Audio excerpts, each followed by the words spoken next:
Welcome to Men of David. Today I have a guest, Danie van Lochrenberg. He works in the child protection space.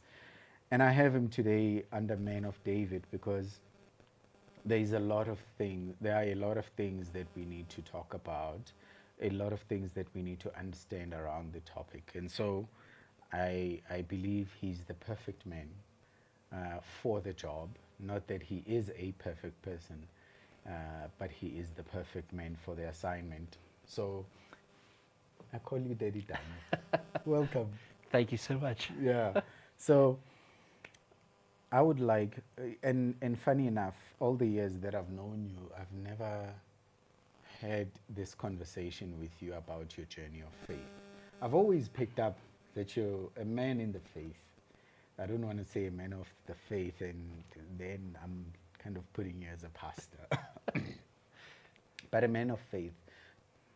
Talk to us about your journey of faith.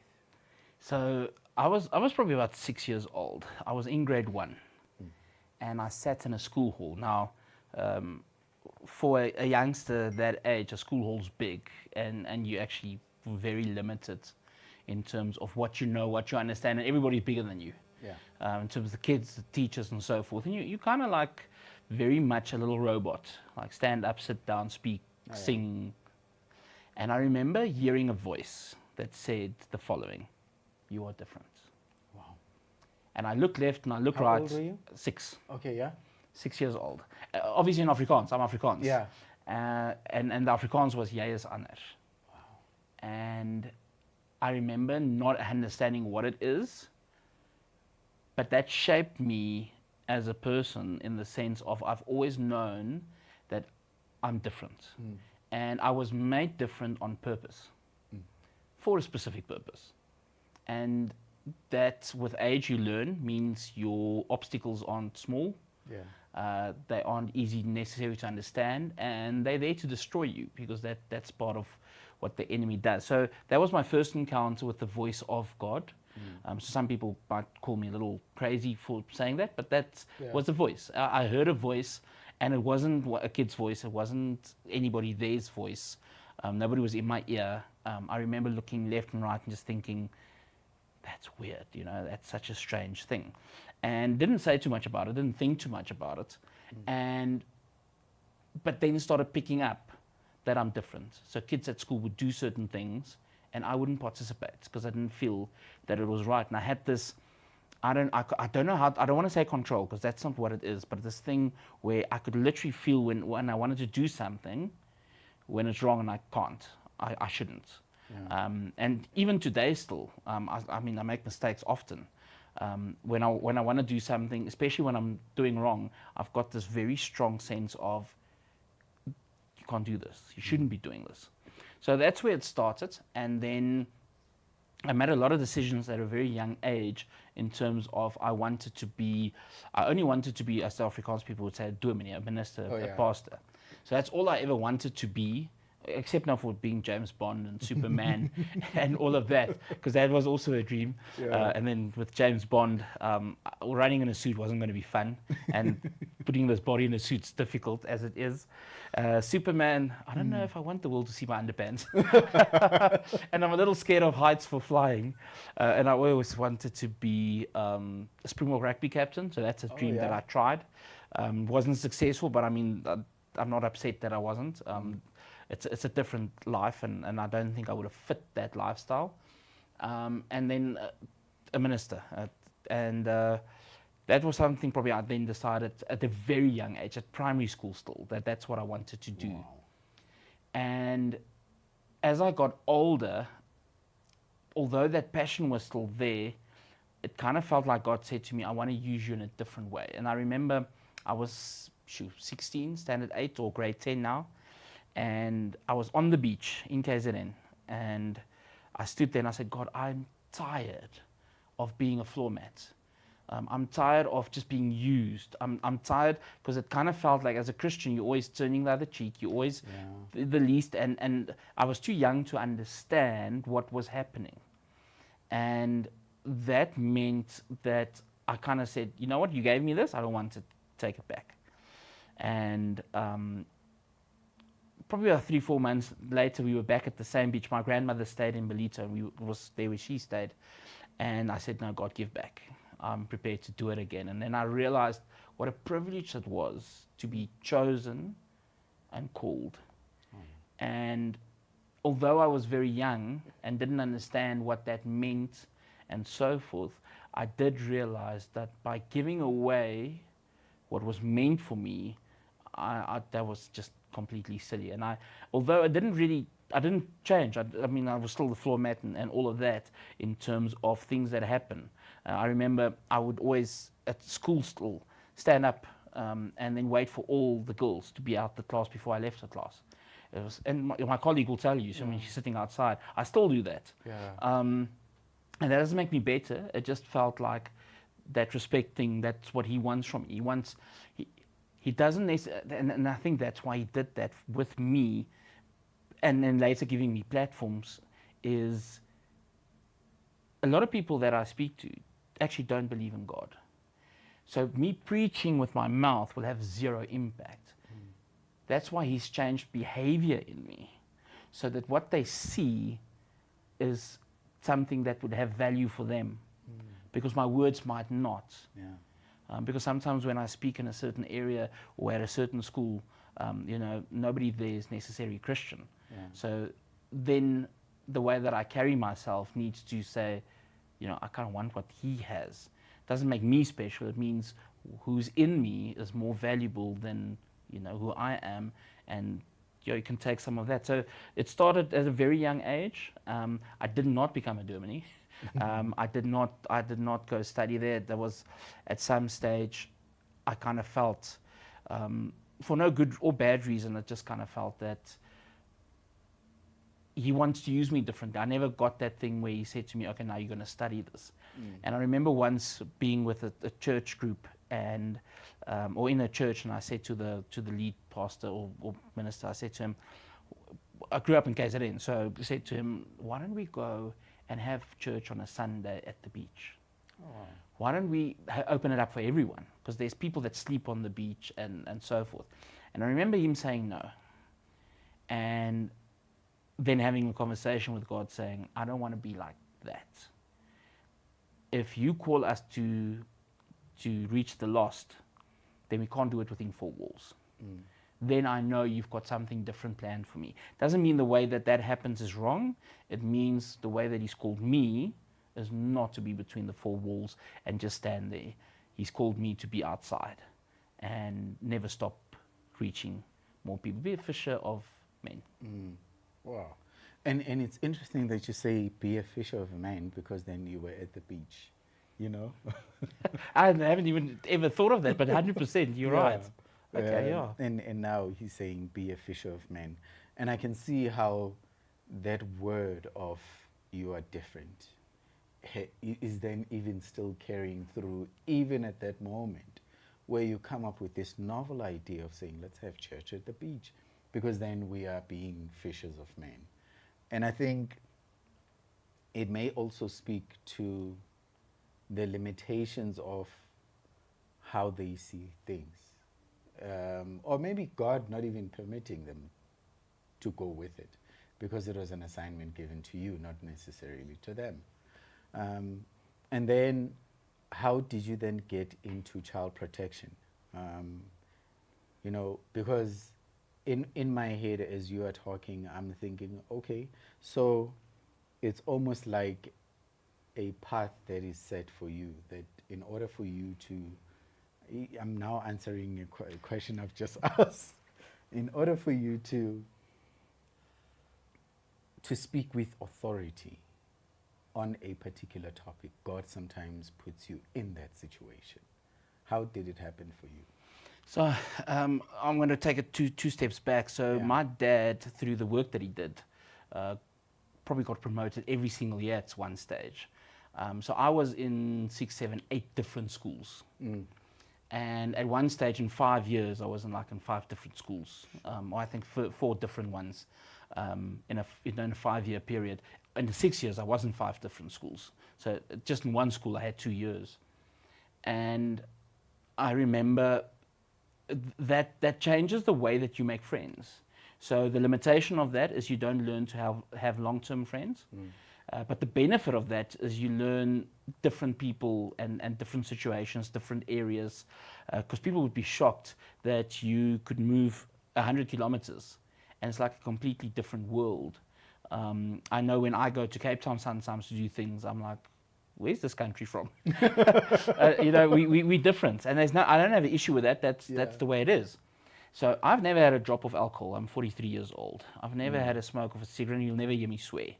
So that different included me. I'm not saying you must have that. For my journey, that was part of that. So I then played rugby after school. Wanted to be still thinking about trying to be a minister, non-minister, and studying something different completely. I then got married, and we had kids quite early, and our kids, about just under 2 years difference between the two kids in age, and we got divorced very soon. Oh. So our marriage didn't last very long. People always ask me how long we were married. I don't know. On paper, I can tell you because I don't even remember the real life situation. But on paper, it was, I think, 2 or 3 years. So one thing that happened with me moving school is grade 10, we moved to a school which is standard 8 for me.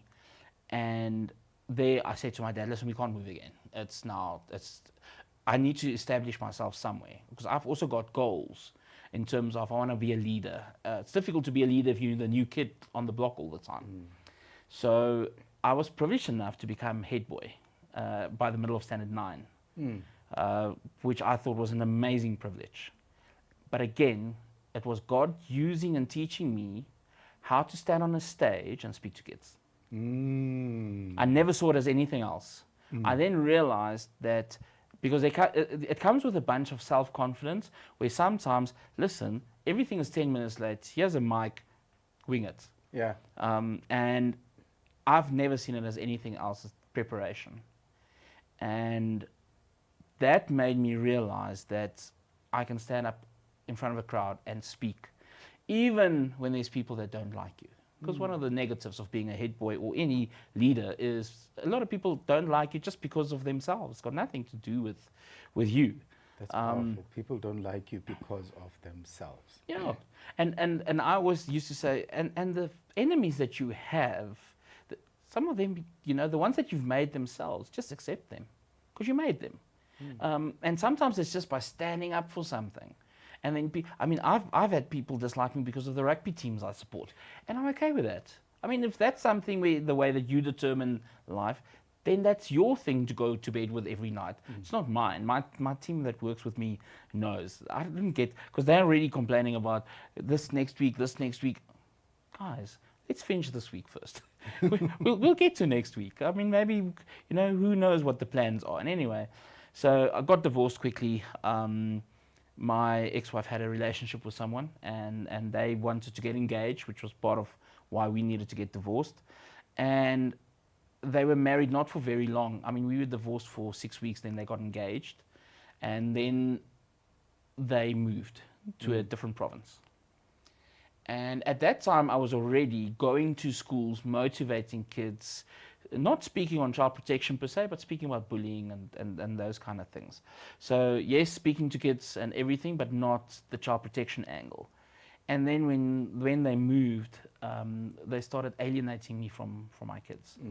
And that was tough because all of a sudden, I think one of the main things from alienation that you learn quite quickly is allegations are okay.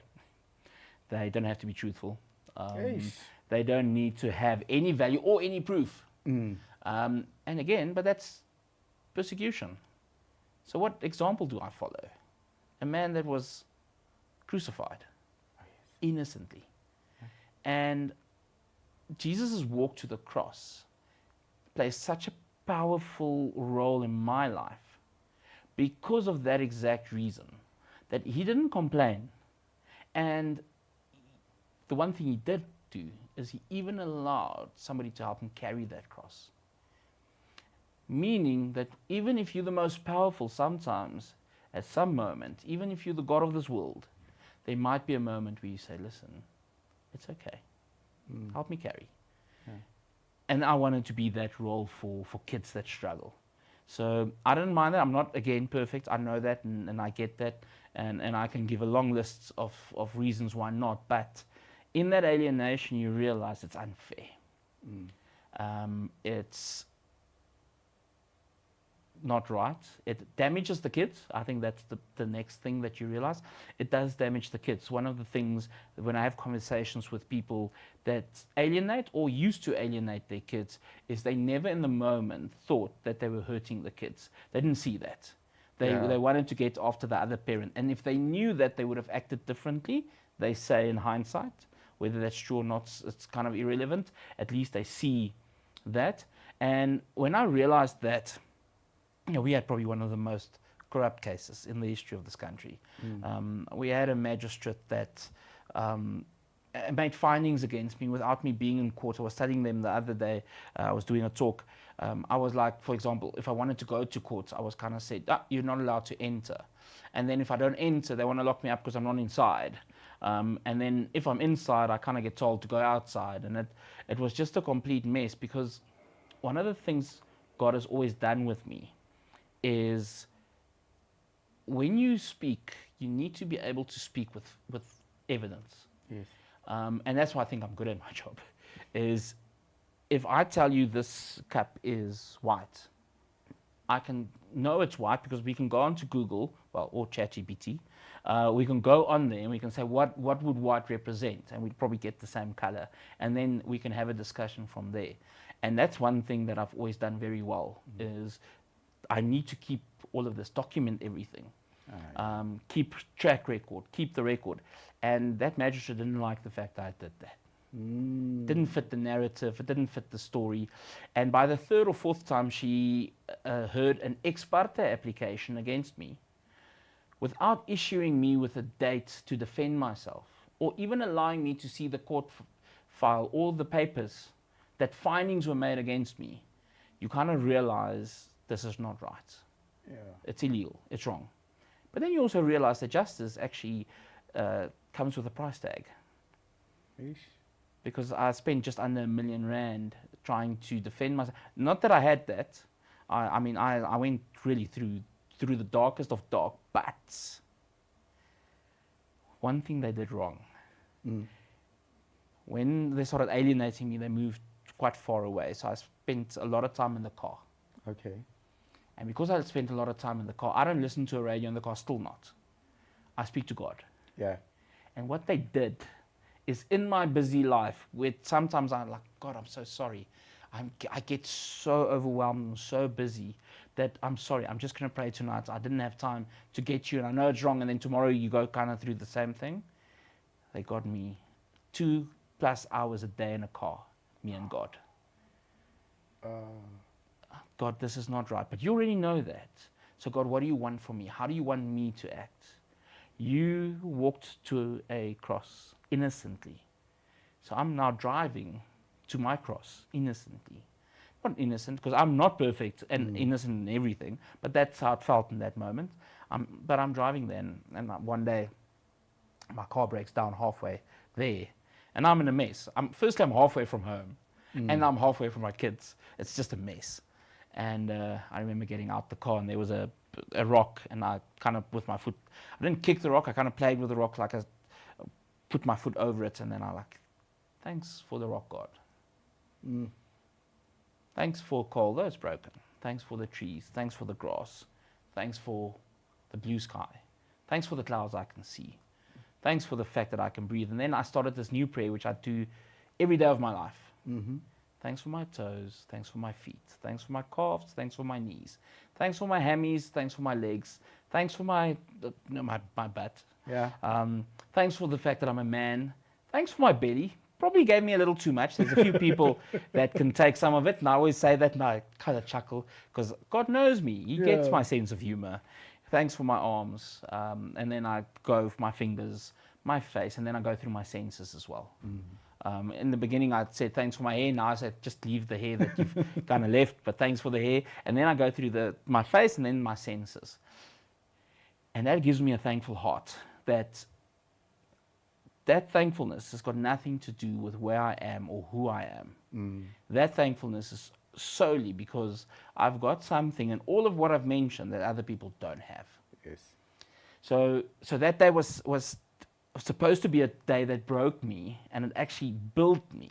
And I was in trouble because I couldn't drive and all of that, and that was really bad. And then I laid a complaint against the magistrate. So I don't know how.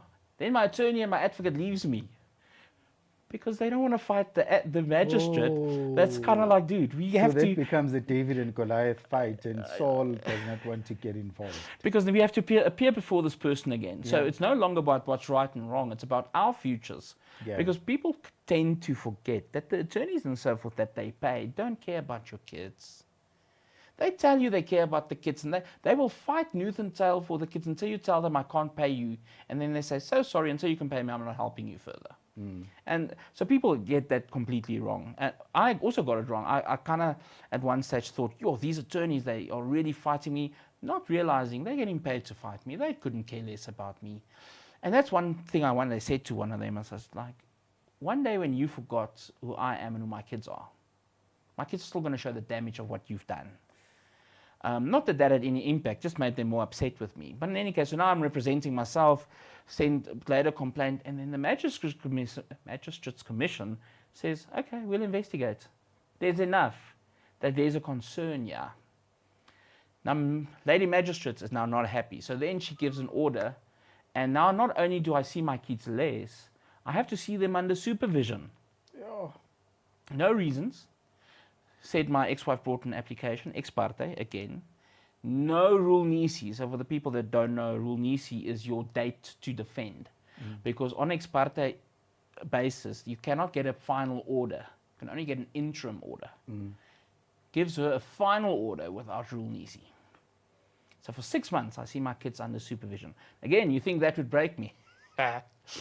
No. I had a Toyota Taz back then, loved that vehicle. So I put down the back. I put everything that I could in the back of my yard at home in there. So when I went to the CMR offices, I always went 1 hour early. And I repacked that yard like it looked like mine at home. Wow. So my kids would not know that we're not home. They would know we're not home, but it will look home. It will resemble home. Wow. And that irritated them because that was supposed to break me. And is it in Genesis 50 where Joseph says to his brother, what you intended to harm me, Yeah. God would use for good. Yeah. I'm probably paraphrasing now, but Yeah. and that verse was then given to me over and over again. And then one day, I stood at home, and I said, God, this is not fun. I know it looks like I'm doing it, but this is not fun. And He said to me the following: you need to sacrifice your kids. I said, no. Danie, let me call him my son. You need to sacrifice your kids. He gives me scripture of Abraham and Isaac. Yeah. And then I realized what I've made is I've made my kids my God. Oh. I made them my first love. Instead of him. They were my first love. I'm sure that cut deep. Very. Because now, what is that sacrifice like? Thinking of Abraham, I mean, he didn't know. And then in the end, what did God do? He supplies what you can sacrifice instead of your kids. And as soon as I did that, things started changing. Still loved them the same, but they were no longer my first love. Yeah. God is my first love. And then you look in the New Testament, Jesus says at one stage, I did not come to bring peace. I came to bring a sword, division between a father and his son, a mother and daughter, and so he goes on. Meaning, whatever you love more than God, it needs to be cut. Yeah. And that was tough. That was really a tough conversation, but again, growth as a person. And in that moment, you realize, like, listen, you can't break me because I'm not yours to break. If I break, it's because I've invested more than what God wants me to invest. So if I stick to Him and I leave Him, my first love, and I stick to Him always, then nothing the enemy does will prosper because the thief comes to steal, kill, and destroy. Yes. He came to bring life. And not life where you're always stressed, always worried. It doesn't mean it's everyday perfect. You stay a human being. But there must be that point. So had that fight, that massive fight. You know what? Then the Magistrates Commission moved that magistrate.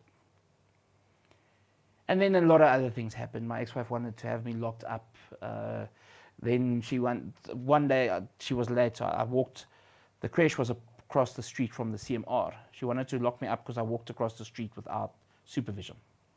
There was no reason for supervision, but I couldn't fight it because I wasn't allowed the court papers. So now it's 6 months in, I'm still seeing my kids under supervision. And then I tried to phone them, and then she wanted to have me locked up because there's no supervision where I'm phoning. And I still have those papers.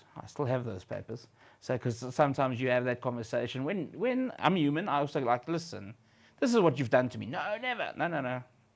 I've got them. I can prove it. I'm not having a fight with you whether it happened or not. I Yeah. just want to share. And that was tough because at one said I loved this person, and this person said they loved me too.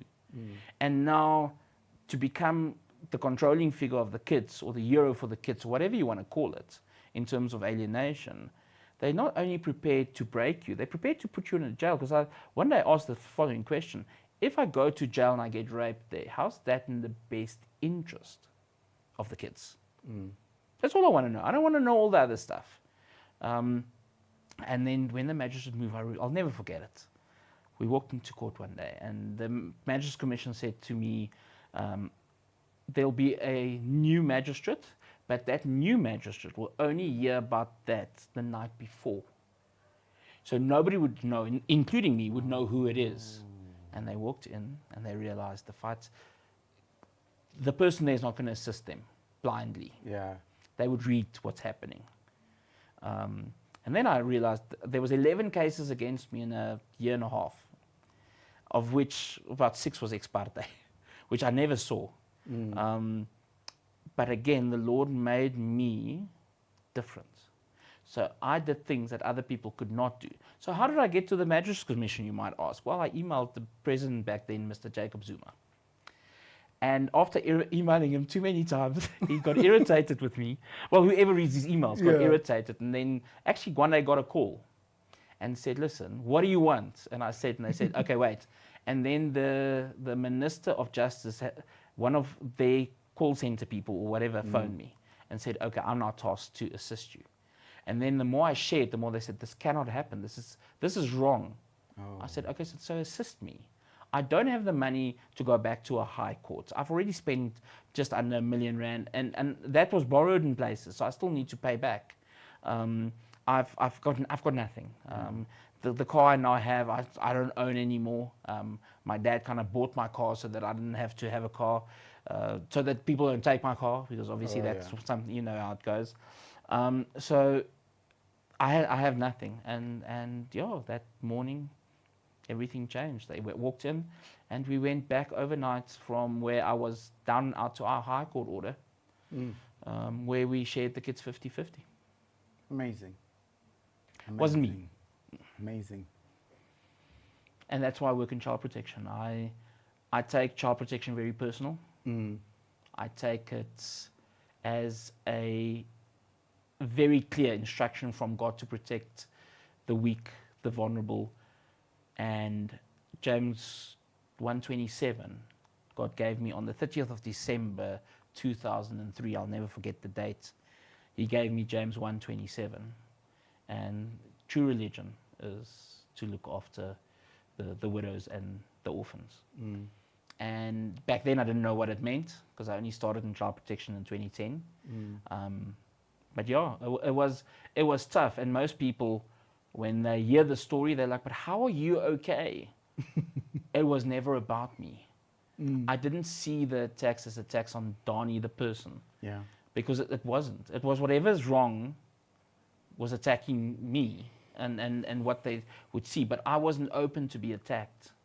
Because whatever false allegations you make, at some stage, even if you've got the most corrupt people, at some stage, it's going to end up somewhere where somebody's going to say, wait, stop.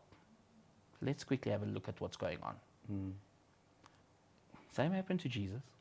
Most corrupt people, whatever, put him on a cross. They even put something above his head which they thought would minimize him and bring him down, and they actually announced him Yeah. to the world. And they put him somewhere, and they said, "Are we done?" And then he woke up. A miracle. How would we then be concerned because some person in this world who's not your God doesn't like you? So, And what I never understand about parental alienation, I have seen this, right? Where you find mothers are, the alienating mothers are always quick to want to put the father behind bars. And then while the fathers are fighting, they try all they can to resist. And at some point, when they get above the situation and they are on a victorious position where they are at the point where they can actually say, I want to open a case and put her in prison, they always make one comment: how will I justify to my children that I put their mother in prison? now I've got goosebumps. So, I, at one stage, because now they were really in contempt of court, Yeah. had that option. And that's exactly what I thought is one day my kids are going to be older, not babies anymore. They're going to be my age, and they're going to look at this situation out of my age's viewpoint. And I always say, if your kids are the same as you at your age, you failed them. They must be better than Yeah. what you are. Because that's everything that you know, you give to them, and they've got their own personality to add on to it. So if my kids are at my age and they look at what I've done, would they be proud? And the answer was no. Oh. And I will not do that. And I didn't do that. And the saddest thing is, they will not see how you were justified to do that at the time. They would say you should have been the bigger person. And it 100%. seems to me that most fathers who stand at that position always see it from from that perspective, and I never understand it. And I pray never to understand it, because if I have to understand it, means I have to be in that situation. So I respect that a lot about fathers, about their heart. I mean, you can accuse men of being all sorts of things, but when it comes to these cases, I've seen it time and time again. I mean, I remember we once had a dad who would travel, I think, between Gauteng and the Eastern Cape for court dates. He gets there, case is postponed. He took time off work. He then has to come back, another date. Eventually, he won the case. Amazing. So it's a lot what fathers go through, and now you've touched on a lot of things, especially pertaining to how God looks at you, how God relates with you, and at some point you mentioned this briefly, that your dad bought your car so that it would not be taken. To him, he was protecting you. He was protecting that thing that you use, that gave you that mobility. You protected your children from all these fights between their father and their mother, and you did the best to make that supervised visit as comfortable as possible, of bringing whatever that was in the backyard to the visit. And I ask myself, how does it look like to be a father protecting his child or his children? What do you think? So I think it's one of those things. I'm a sinner, and my Father in heaven sent his Son to still die for my sins. Irrelevant whether I choose him or not. And that to me is what a father is what I offer you is what I offer you, irrelevant of what you do. And then you read in the Bible that nothing can divide you from God's love. Yeah. And then you think to yourself, even if I then do get locked up, the kids will remember that example, because that example, you can brainwash them, but you can't erase truth. One conversation I love to have with alienating parents, whether it's a mom or a dad, although the stats in South Africa do say it's more moms that alienate. That's unfortunate, because some moms fight me on that. I didn't make the stats. I didn't. But one of the conversations I have with them, who chose that father to be those kids' father? Not you, not them. God chose that. Now, first thing they then tell me, yeah, but there's abusive fathers. I know. Yeah. I know. There was literally one of the disciples that took 30 silver coins above Jesus. Literally did that. He had first-hand experience. I mean, yeah, I would have done anything to just be in the bigger crowd. He was one of the 12. And The biggest miracle for me was when he took 5 loaves and 2 fish. He took them, he gave thanks, he broke them, he gave them. And then, I just want you to think about this. You are one of the 12. You're witnessing this. The Bible says it was 5,000 men, excluding women and children. So, if we just, this is not in the Bible, but if we just put in a hypothesis there and say, let's assume that each man had one wife who was there. That then makes it 10,000. And then let's say again, another assumption, that each woman who was there had at least one child with them. So that makes it 15,000.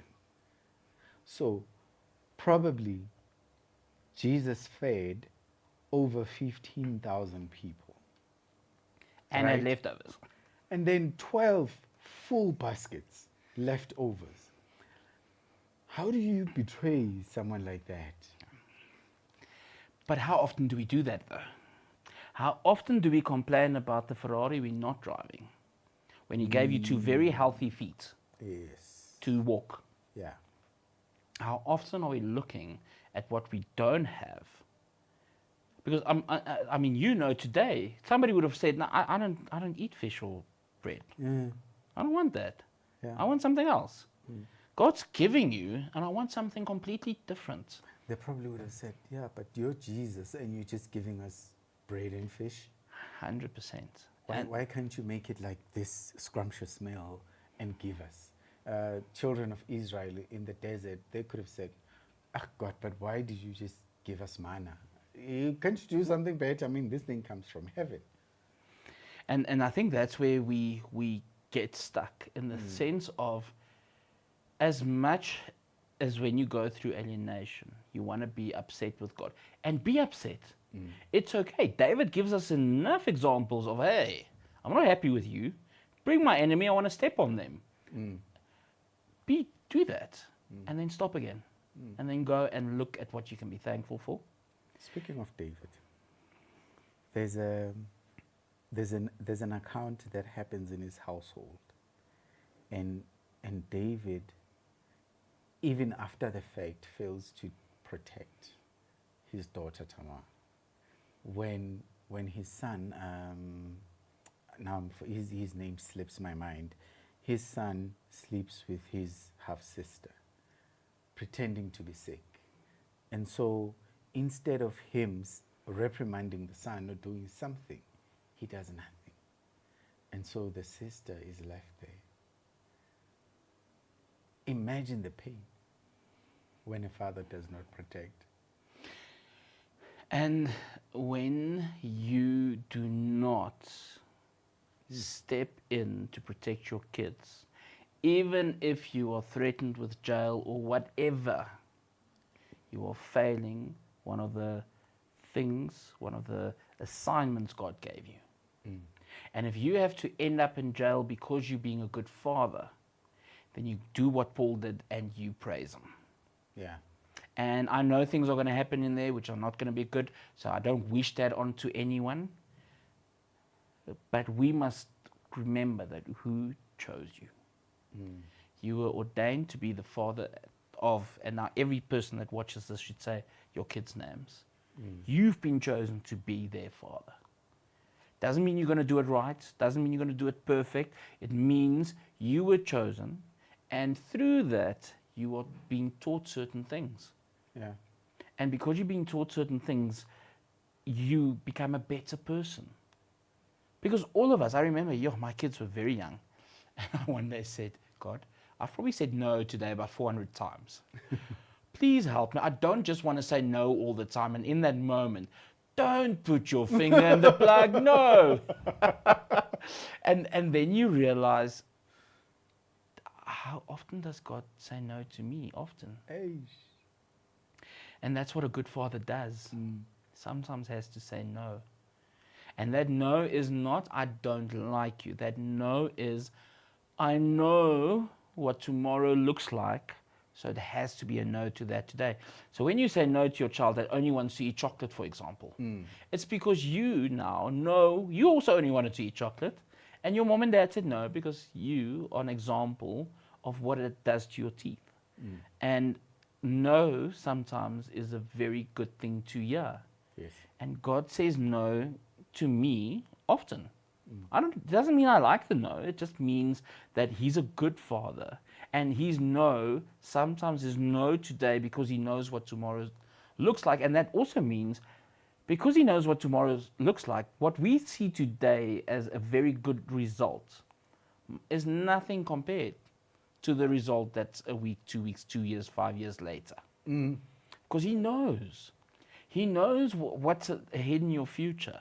He knows where you've done things. I'm not sure about you, but these days I realize I bump into someone and then I'm like at a place in my mind or in my business where like we need the following. And then we went to school together and this person sits on a board where I need that.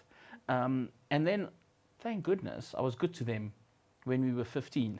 And then you realize being not just different, but how God chooses you. I remember watching, it was Angus Bucking saying one day that he was at a restaurant and he was, God was speaking to him about how they treat the waiter and how he was, kind and so forth.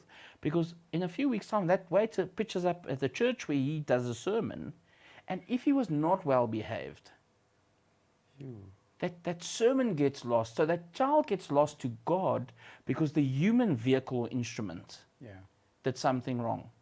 Because people tend to forget that we're only human. I once had a conversation with a guy that was at a robot outside a church. He was begging there. And I rolled down my window and I asked him, do you know what happens in there? Yeah, sir, it's some religious place. I said, okay. Would you ever be interested in going? No, sir. The people that come from there are very angry. That broke my heart. I don't know where you go to church, but people after church aren't very friendly. They sit behind each other and they kind of, no, don't get in front of me. They get upset. They're angry. They want to get home or go wherever they need to go. And that's kind of like this oak does not want what we have in there.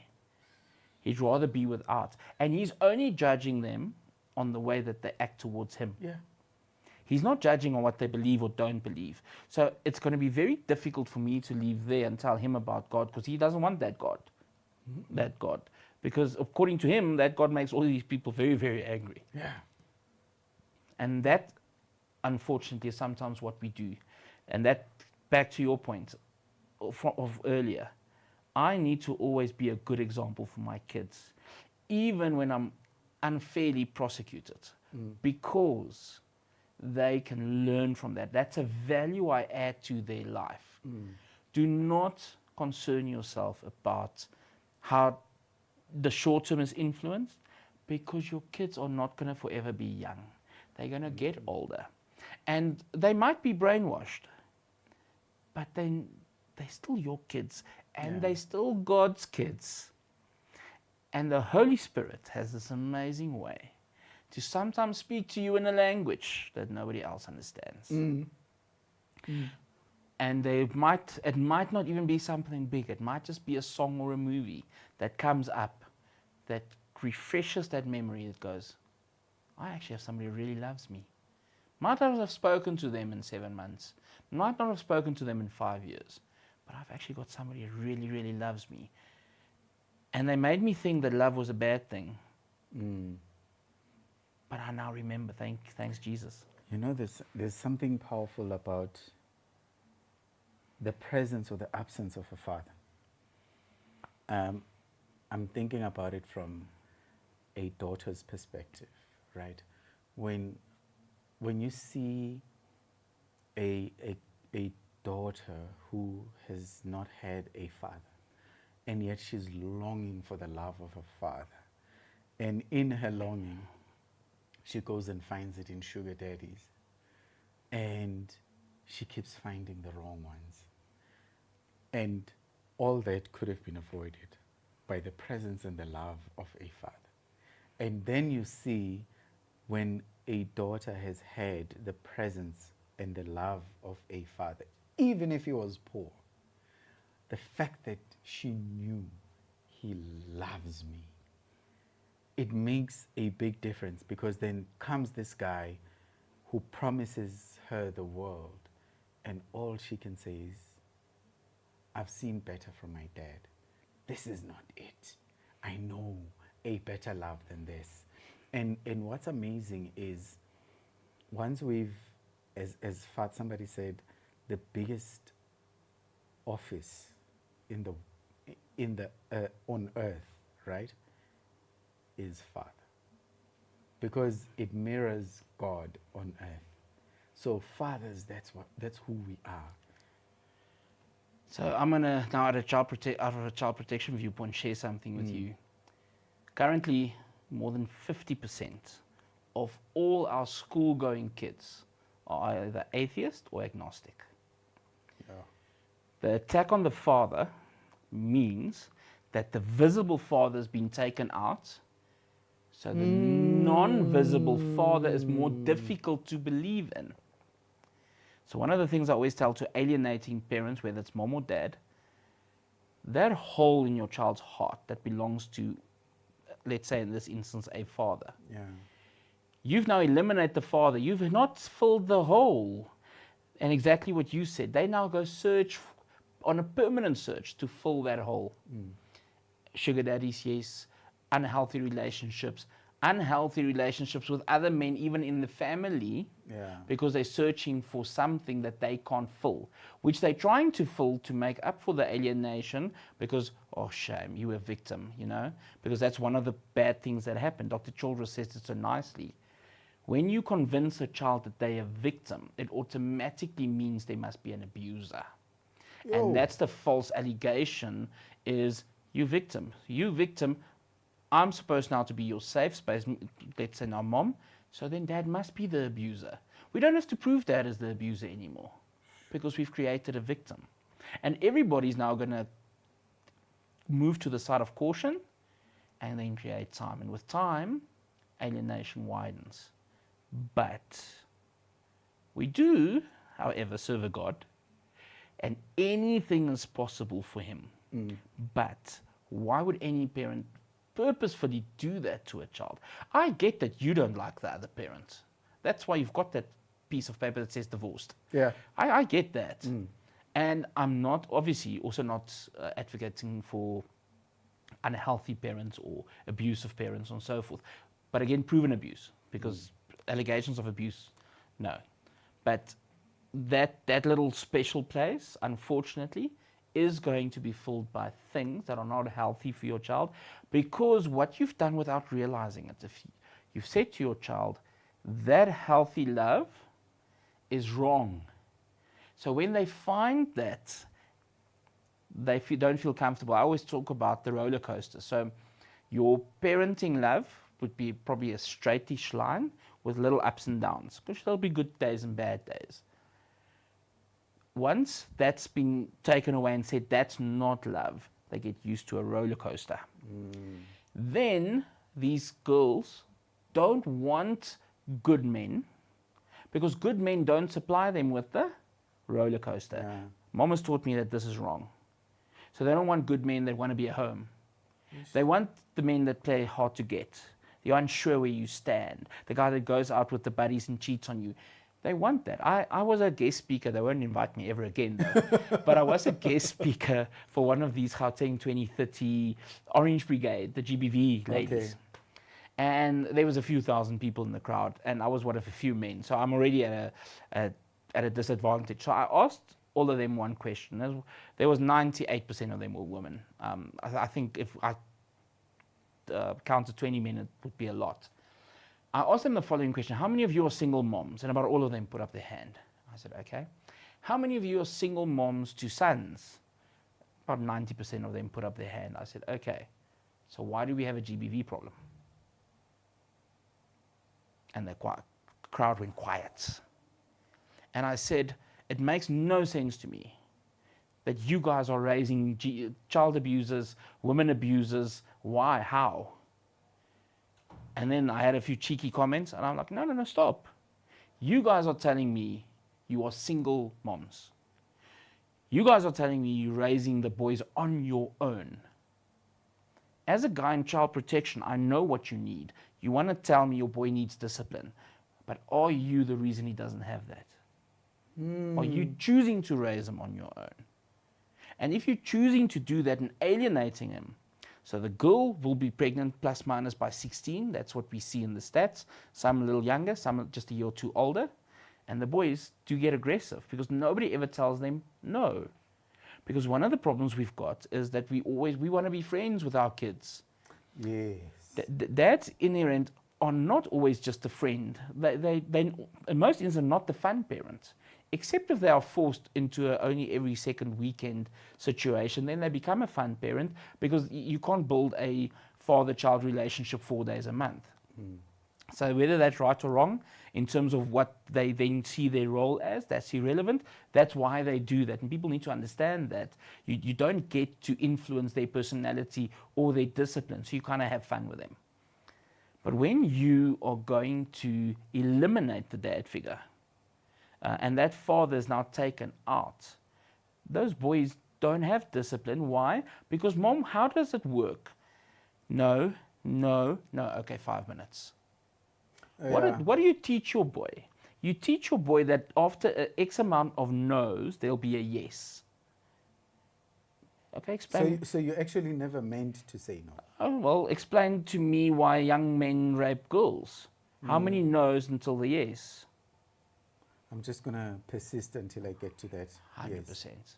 And I'm not saying that is a foolproof statement. Yeah. I'm saying I've had enough conversations with boys that have been locked up for raping girls. And they answer to me through the bank.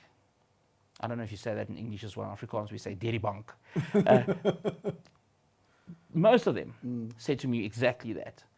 I got used to with my mom that after enough no's, I'll get a yes. I did think it will follow the same pattern.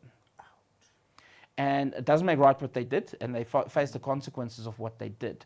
But see, what we have done is we've eliminated the father that I can see, so the father that I can't see becomes an option, now meaning our kids don't really believe. And because they don't believe, they're open to believe in anything. Social media, friends. And because of social media, they'll actually have a presence online that quotes scripture, shows Bible verses, speak about God, but their lives won't resemble that because it doesn't have to. They don't see the need for that. So they'll tell you all about, I'm a child of God. Okay. Forgive your father for not being present because of mom. But your father for not being present. Why don't you forgive him? I don't like my dad. Okay, why don't you forgive him? Your Bible verse says you do forgiveness. Why don't you forgive? No, that's what he did to my mom, blah, blah, blah. Somebody calls it trauma dumping. Yes. And I've seen it also, not to say that I'm against mothers, but I've seen it being done mostly by mothers where I've got this pain emanating from my relationship with your father. So, hey, this is what happened. This is what happened. I don't know usually what's the reason for doing that, but somehow it's almost like they need the child to be on their side to understand what their father did to them, not realizing that all this pain that they are carrying and dumping to the child is not what is supposed to happen. The clever people call it enmeshment. I think that's the correct pronouncement of the word. So that is, they become like they're the same person. Uh, So if mom bumps her toe, then child also feels pain. yeah. They become the same person. They become part of each other's struggles, and the child then eventually mimics words, mimics phrases, as if there's things that happened because they've been told a certain narrative or version. They actually believe it without being there. They have no lived experience Yeah. of what they're talking about. Yeah. And that's a way where they then build their friendship down. Because remember, they now also, when the child writes off the one parent, they technically lose the other parent because the other parent now becomes their friend. Yeah. So they lose both, and they don't realize that. And because they lose both, that's why these girls have sugar daddies. Because mom is now not going to say no to the sugar daddy. Because see, as soon as mom starts saying no, it makes no sense why she got rid of dad that said no. So now mom is the friend. So now mom is going to allow everything, sleepovers, you name it. Yeah. I've worked on cases where kids have been semi-naked on photos on social media, and then we speak to the moms, and the mom's like, "What's your problem? There's nothing wrong with that." And then I think to myself, well, as a guy in child protection, obviously not very clever because I played rugby, as you can see. 18 seconds it takes for a photo to go from online to the dark web. Then with AI today, that photo, we don't need nudes anymore. They don't need to share nudes. They only need the face. The face gets pasted onto whatever with AI. So in the past, they asked kids for naked photos, for nudes. They don't have that need that anymore. They just need the profile picture on WhatsApp. And then they can put that on any body they want. And that body can then be sold. And that's, I mean, I remember mom phoning me a few weeks ago. Her son made this massive mistake, and the guy's now trying to extort money from them. And what is his first thing he's going to say? I'm going to send it to your parents and to all the kids in your school. How does that guy know your parents and all the kids in your school? Because you tell them that on social media. You tell them what school you in. Your mom posts photos of you tagging schools, even tagging teachers sometimes. That's why they've got that go-to. They're not going to do it. Why would they do it? They get no benefit from I laughed the exposing other day. you. I laughed the other day. I get an email. Was it an email or WhatsApp? I think it was a WhatsApp where this guy, so somehow he hacked somebody's phone and then got his contact list, and then he sends me. He says, "My name is," saying the person that I know. He says, "Hey, please send me this information." And I'm like, I quickly caught on to it. And then he says, "Yeah, I've got your information. If you don't, I know what you've been doing. I'm gonna send naked pictures of you to your friends. I'm gonna post them on social media." I said, "Dude, I don't know those photos, but please, when you post them, do tag me. I want to see them." Yeah, he was irritated. I have never come across a scammer who made a video call. He called me. I'm like, "No, man, this guy can't be serious. I already know it's not him." Yeah. And then eventually, when I answered, he says, "You're a fool."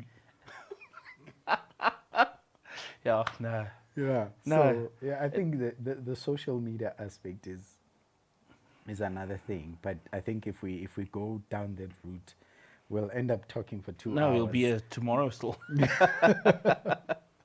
But this has been an enlightening conversation, especially for me, because they, in the midst of difficulties, God is still there. It only takes us shifting our perspective. When you were saying that you have this prayer now that you pray daily of gratitude, the other time I'd hurt my back, and in order for me to turn when I was sleeping, I had to think, by the way, which side? Ish, how do I? It was very difficult. If I had to get off my bed, wearing just my pants, something that I just do in seconds, it took me a while. I realized, you know, um, we take for granted the things that we do easily and quickly. Um, and it's amazing that something like child protection, I've come to see that, especially, I'm passionate about men's issues. I've come to see that there are some men's forum where, is it forum or fora, but those organization and spaces, there are those that are just after, you know, let's get funding and, you know, let's get funding, but there's no tangible impact that you see. And then there are those that are truly making a difference in the life of a man. And I've come to see that the more we have those, the more we start to heal our communities. One of the organizations that I'm part of, the one that we met through, you know, that's in the picture, is an organization that transformed me. Like, between my first child and my second, it's chalk and cheese in terms of me. It's and the funny thing, God has a sense of humor. My Yes. first child was born in a particular month on a particular day, and my son, who's my daughter, and then my son, they are born in the same month, 10 years apart, 3 days apart. And God has that sense of humor. And some things about them, they're so similar, and yet they're from two different mothers.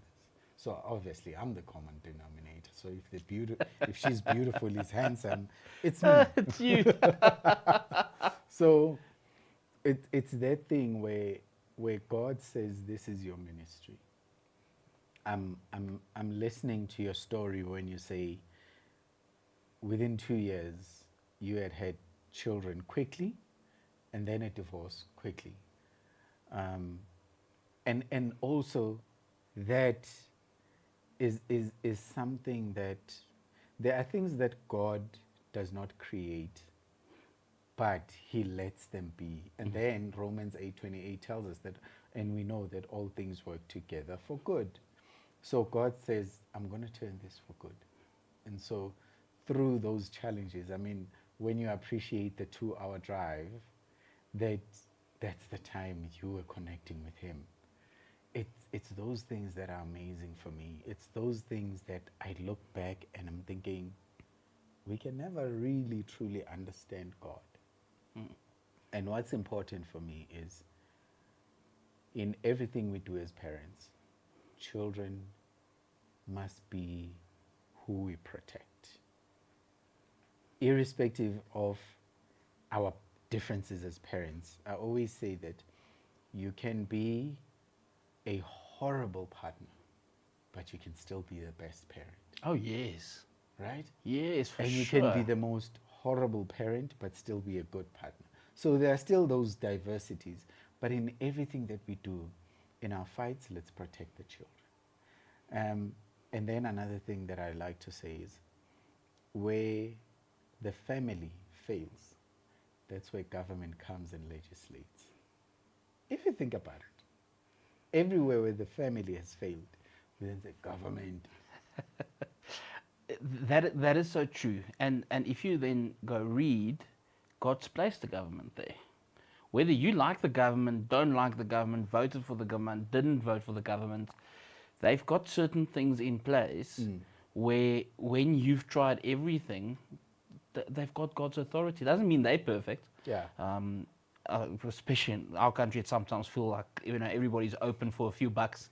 Not saying that about the judiciary in general, Yeah. but it's there.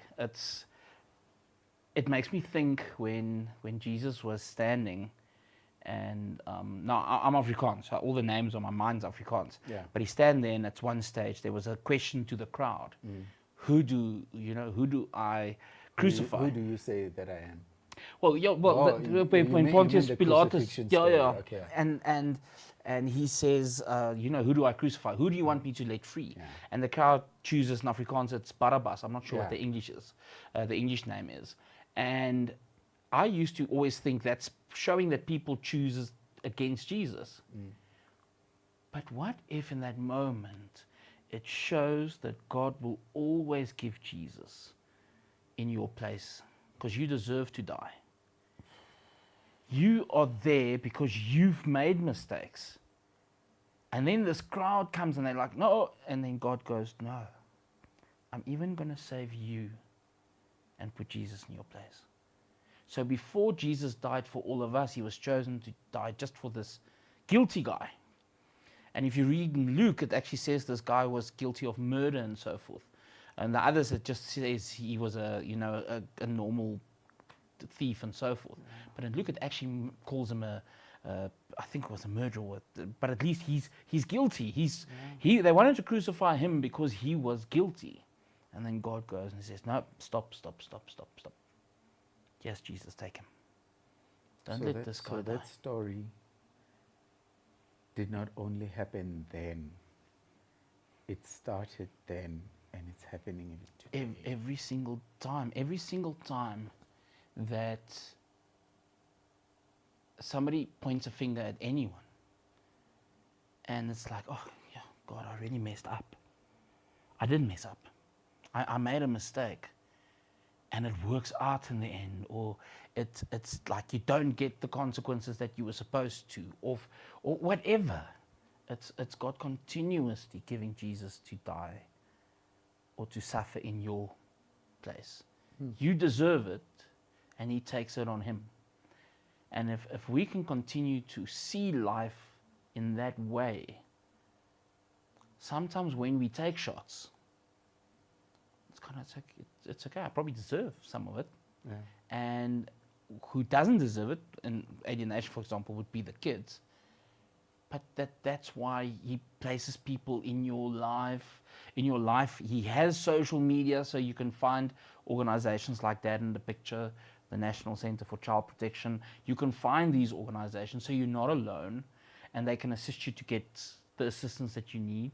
Because the lucky thing is, over time, we've built up connections and so forth. It doesn't mean we can fight your case for you, but it does mean we can put you in contact with people that know people that can go and say, this is not right, but this is again what you need to do.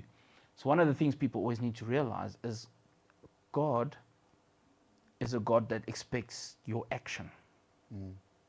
In James it talks about faith without works is dead. Yes. And we spoke beforehand about what I said to you about David, and it's a thing of there needs to be an action first. So when you speak to either dads in the picture or National Center for Child Protection, whatever, you still need to take action because they can't do action for you. They can only connect you, and then you need to take action. And that action is your proof of your love for your kids. Yeah. Because one day your kids are going to ask, but what did you do? And then you can say, I did this, I was always blocked, but I did all of this. And by doing all of this, it changes who you are. Meaning, by the time that God reconnects you with your kids, you'll be a better person. And because you're a better person, you're more valuable to them. Yeah. Because sometimes we get stuck in that space where we get that one coin and we take it and we put it underground. And then Jesus says, what did you do with it, what I gave you? No, I put it away, don't worry. It will get taken away from you. So you need to action and you need to go. And you're going to make mistakes because you action and because you're imperfect. You're going to make mistakes. Yeah. And it's okay if you make mistakes. I always think of when Peter cut off the ear. It's kind of like, yo, Peter, have you not learned? But he was chosen because of that. It was only on how God was using that. But the others weren't going to do it. So I must think that even in that moment while he was wrong, there must be a moment where Jesus kind of felt, that's my guy there. If I'm in trouble, that's the guy I'm going to take. I mean, he even says, upon this rock I'll build my church. Exactly. And even when he denies, I said to somebody the other day, I said, Peter denied Jesus 3 times. How many times a day do you deny Jesus? Through our actions. Because I remember sitting in a one of the takeaway chains one day, and this person in the kitchen was misusing God's name. He was every few seconds, like, I don't know what was happening. And I remember my friend said to me, sit down. And then I stood up and I went to the kid and I said, please call the person that does that. And I said to him, you don't know what you're doing is wrong. So I want to share with you what you're doing is wrong, so that you now, when you make the decision to use that word, you now make a decision to do it. Because before that, you probably didn't know. And I have the exact same thing with my kids. You're going to make mistakes. I'm not going to be upset when you make a mistake. But tell me. And then I'm going to tell you, don't do this. If you then do it, you choose to make the mistake. And then our conversation is different. But the first time, we all make mistakes. I'm sure even you have sometimes, because I have a lot. You kind of think, I'm going to do this, and this person's going to appreciate it. And then you do it, and then they don't think it's nice or funny or good. And it kind of backfires, and you think, yo, thanks, that I'd really tried. But now you only know. So to be upset with you when you try to do a good thing, I don't think it's fair, each to its own. But I've done that. And then people say, I don't like this. And I'm like, I don't know. I thought I was doing a good thing. Let's have a little grace with people. Yes. Like we have like I said, with my kids. Dad, that's okay. Dad, aren't you upset? No. Why aren't you upset? Did you do that on purpose? No, Dad. So you're a good person, you just made a mistake. Yeah. I make a lot of mistakes, but now we know it's a mistake. So in future, when you have this situation, do it differently. Yeah. Somebody said to me the other day, but don't you ever get upset? Yeah, I do. When my rugby team loses. When my soccer team, which is now doing well again, Man United, but when they used to lose every single weekend, that wasn't lekker. But with people, no. Because Jesus died the same way for them as he died for me. If they do something to get back at me, or be nasty to me, or do anything to me that's in a negative light, does my being upset with them actually influence anything? No. I'm a child of God. They upset God's child. He's going to deal with them. I wouldn't want that feeling of with alienating parents. I always tell them, how do you sleep at night? Because obviously, you obviously dampen down the Holy Spirit's voice, and you tell the Holy Spirit you right and all of that. But then you really go to sleep, and that voice is the same voice. Yeah. Can't tell you you're doing a good thing. It's not the way that God operates. So why would you then continue? Because you see the small window. And you forget that a child turns 70, 80, 90 years old, and what you've stolen from them, they eventually never going to forgive you for. And not because the alienated parent says that to them. No, because most alienated parents aren't very clever, with respect. I include myself. We're very forgiving. Yeah. Because we know how it feels to be persecuted innocently. Hey, let's close this. Thanks for joining this conversation.